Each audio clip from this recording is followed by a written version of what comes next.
कल हम बात कर रहे थे गाइस। आपका स्वागत है हमारे चैनल पे। अगर आप नए हो और सभी का आशा करता हूँ कि इस नवरात्र इस कोरोना काल में आप अच्छे होंगे, स्वस्थ होंगे। कि कल हम बात कर रहे थे न्यूटन की गति के नियमों के बारे में कि न्यूटन की गति ने न्यूटन ने क्या बताया कि 1987 में अपनी पुस्तक का नाम क्या, पिया नामक पुस्तक ने न्यूटन ने सर्वप्रथम गति के नियमों के बारे में बताया। गति के नियमों के बारे में बताया कि न्यूटन ने सर्वप्रथम 1987 में फिलीपींस में नामक पुस्तक, ये इनकी पुस्तक इसके बारे में इन्होंने बताया कि गति के नियमों के बारे में इन्होंने गति के 3 नियम दिए थे, पहला, दूसरा और तीसरा। बात करेंगे विस्तार से इनके नियमों की, एमटीआर की, यानी महत्वपूर्ण पॉइंटों की।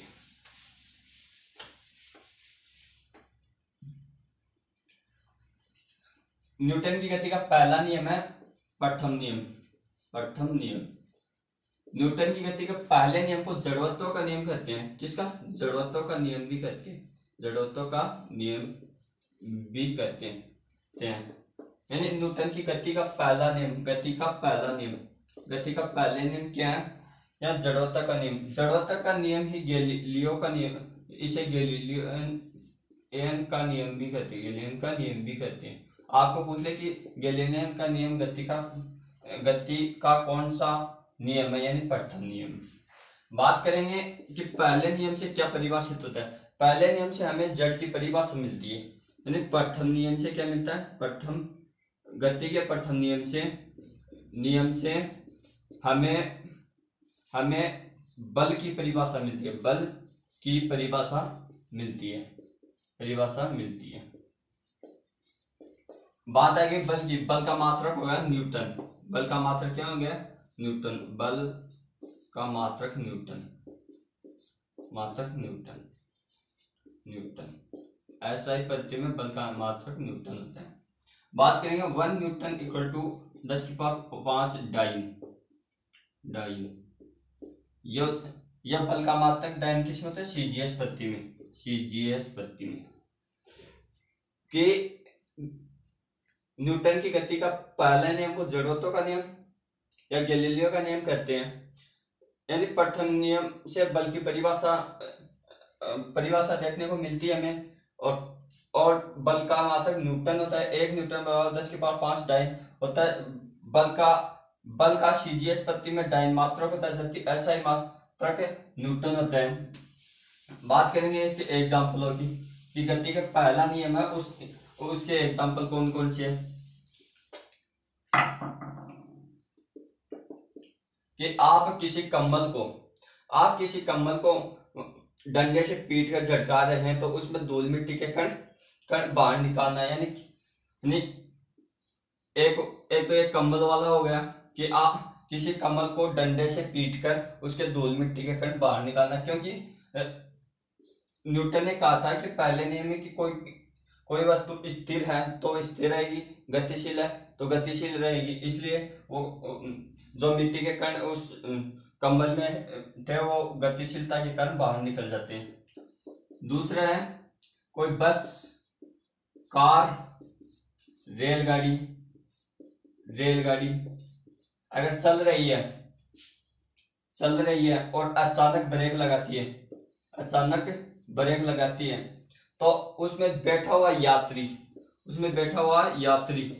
यात्री आगे की ओर झुकेगा। चाहे यहाँ मोटरसाइकिल ले लेना। अगर कोई मोटरसाइकिल चला रहा है और अचानक ब्रेक लगाता तो आगे की ओर। यही कारण है कि बस या कार में यात्रा करते समय सीट बेल्ट का प्रयोग करें। बात करेंगे गति के द्वितीय नियम की कि गति के द्वितीय नियम में क्या बताया? द्वितीय नियम गति के द्वितीय नियम में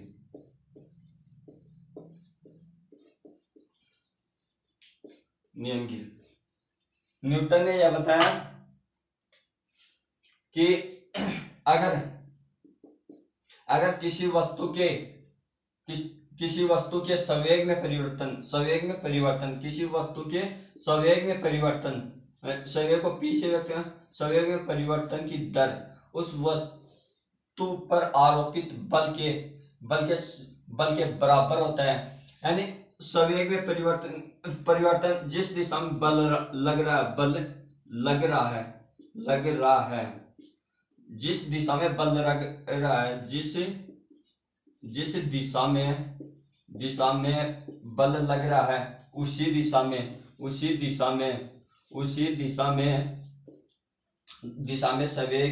संवेग में परिवर्तन होता है।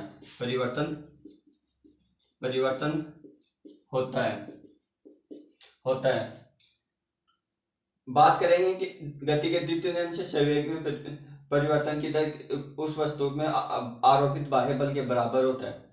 अब यानी बल संवेग क्या होता है, p बराबर mv। संवेग यही तो होता है, p बराबर द्रव्यमान इंटू वेग। अब बात करेंगे संवेग, अब परिवर्तन कर देंगे हम, तो F इक्वल टू m तो कांस्टेंट है बाहर है, dv अपॉन dt।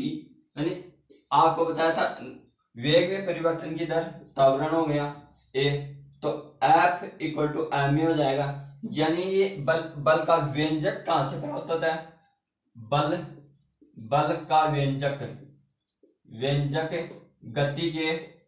गति के द्वितीय नियम से प्राप्त होता है।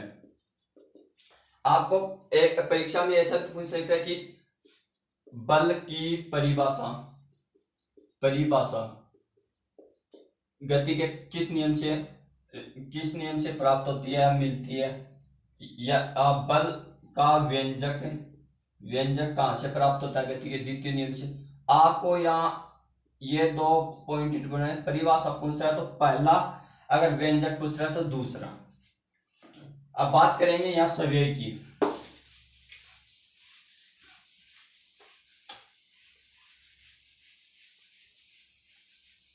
कि संवेग क्या होता है,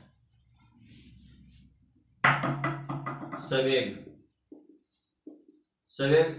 होता है द्रव्यमान, किसी वस्तु का द्रव्यमान इंटू उसका वेग। संवेग एक आपको पता सदिश राशि क्या है, सदिश राशि। द्रव्यमान आपको पता है अदिश राशि है, अदिश राशि। और वेग सदिश राशि। आपको एग्जाम में यह भी पूछ सकता है किसी सदिश राशि को अदिश राशि से गुणा करने पर कौन सी राशि प्राप्त होगी, सदिश राशि। एक क्वेश्चन तो ऐसे पूछ सकते हैं, या ऐसा पूछ लेगा कि किसी वस्तु का द्रव्यमान 5 kg है और उसका वेग इतना है, तो संवेग याद करो। तो आपको इसका formula mv equal to p, संवेग याद कर लेना। या इसका मात्रा पूछ रहे हैं, यानी द्रव्यमान का किलोग्राम, वेग का मीटर अपॉन सेकंड क्या होगा, kg इक्वल टू मीटर प्रति सेकंड। यह मात्रा पूछ सकता है। बात करेंगे किस गति के तृतीय नियम की, कि गति का तृतीय नियम हमें क्या बताता है।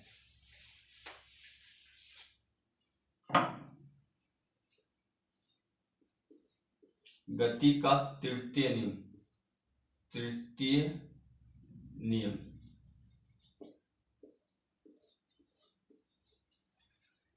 इस नियम को क्रिया प्रतिक्रिया का नियम कहते हैं। क्रिया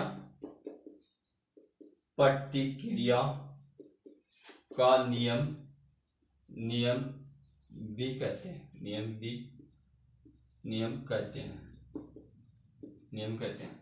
यानी किसी वस्तु पर अगर बल लगाया जाए तो उसकी विपरीत दिशा में उतनी ही प्रतिक्रिया होगी, लेकिन दिशा अलग होगी। अब मान लो इसके सबसे ज्यादा इंपॉर्टेंट है एग्जांपल, रॉकेट की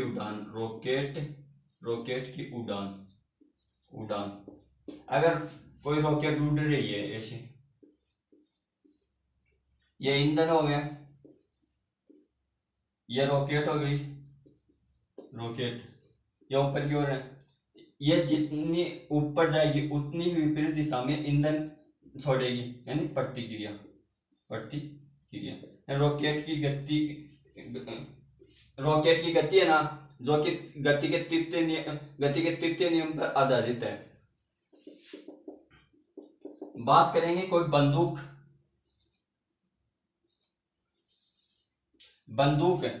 बंदूक से गोली दागने वाला धागत के कंधों पर पीछे की ओर झटका महसूस होता है। यानी उसने गोली दागी ऐसे ढिचा, और उसके विपरीत गोली ने क्या किया, प्रतिक्रिया की, उसके विपरीत दिशा में उतना ही बल लगा, इसलिए उसको कंधे के पीछे की ओर थोड़ा सा महसूस होता है धक्का।